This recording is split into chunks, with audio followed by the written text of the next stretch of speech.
Welcome back, everybody, at BV Matson here, keeponwrenching.com. And we're going to keep on going with the teardown of the 1967 CB77 Super Hawk. I think in this video, we're going to tackle the exhaust. We're going to get the exhaust off, pegs off, and just kind of go one piece at a time as we get this thing tore down to the frame and get it ready for a full-blown restoration. Let's get into that exhaust. And to get going on the exhaust, pretty straightforward. Little different, it is a 10 millimeter bolt on the two front collars, or collets. To get this all removed, sprayed this all down with WD-40 in a previous video.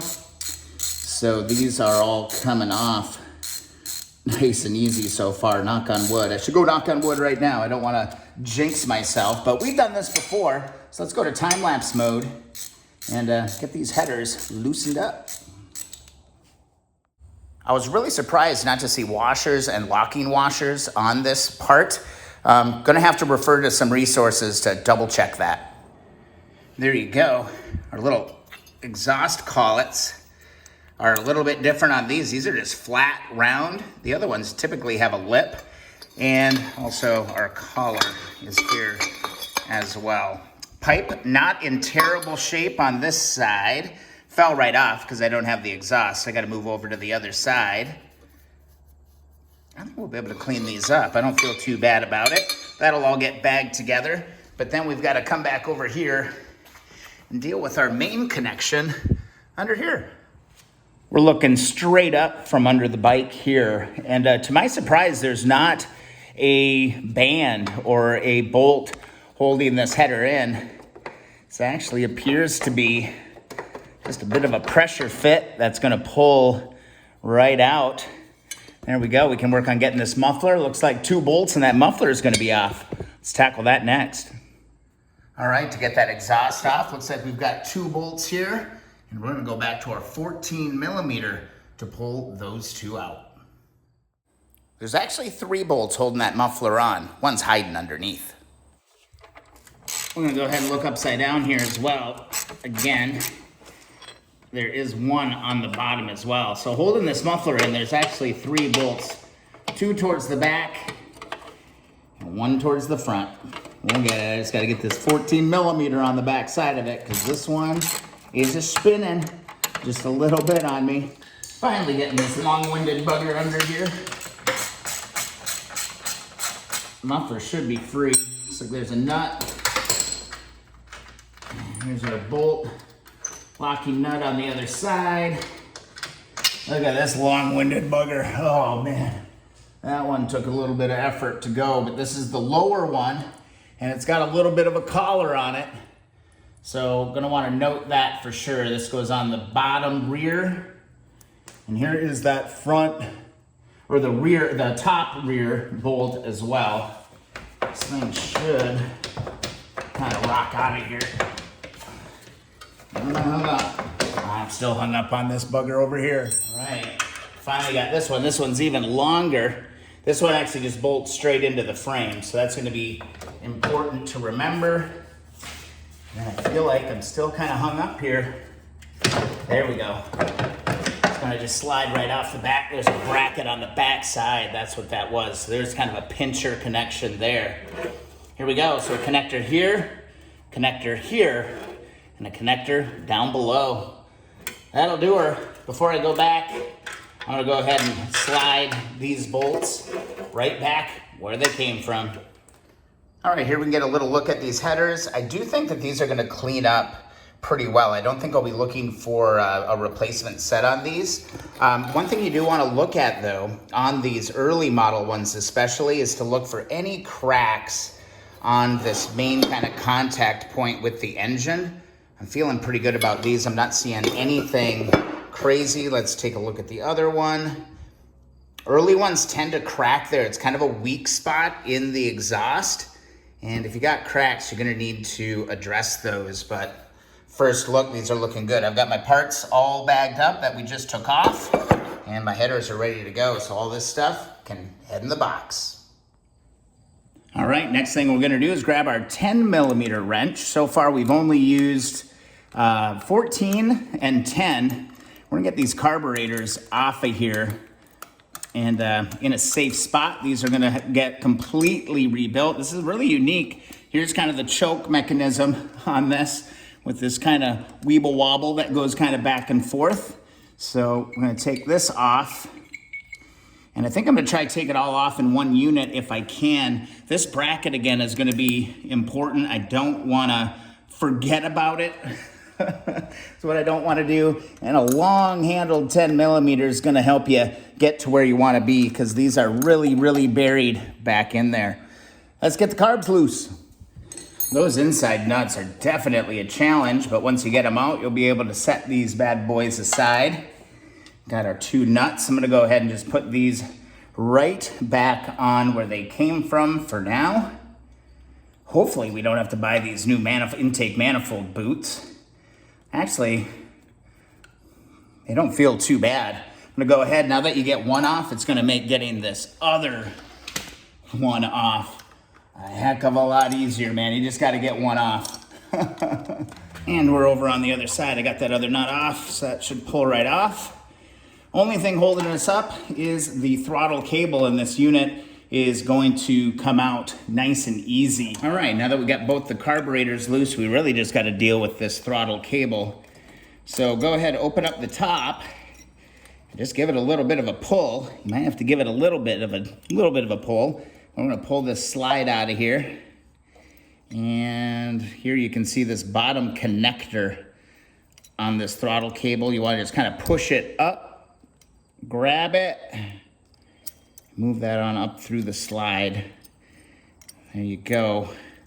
I'll go ahead and grab this whole piece, try keeping it together.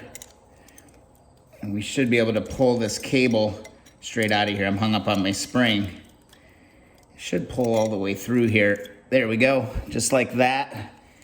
And we'll go ahead and we'll replace all these parts back in the carburetor. Same deal on the other side. All right, for the time being, I'm just gonna pull this one cable out that I've got, and then I'm gonna go ahead and pull the carbs out as a set, just like this, and go up to the handlebar, and let's get the throttle cable out of the way. All right, let's see if we can get lucky on this switch here. All right, first screw moves. Second one moves too. That's gonna loosen up your whole grip. Grab your 14, loosen up the bottom of this throttle cable. It's the one with the little jut out on it. Give that thing a few turns out. Watch your carbs, make sure the carbs don't fall on the floor. Nice and easy. These are aluminum. You can strip these out pretty easy. But then this whole unit is gonna climb right out. And grab our JIS. We'll put the whole handle back together here in just a second. We just wanna unhook this main throttle cable. One screw on the ground, another screw on. All right, those screws are different lengths. So this front forward one is longer. This one's shorter, pretty obvious looking at the part. That's gonna come apart, okay? Just like that. And if you look in here, we should be able to see our connector right there on that cable. Let's just slide that out, and the whole piece should disassemble from there. And our carbs are now free. This is gonna go right back into here. And what did I do with that other part? This part can go right back into here. I'm just gonna leave it off for now because it's all gonna have to get cleaned up anyway. So we've got our longer bolt, goes right here. If I can get her threaded through.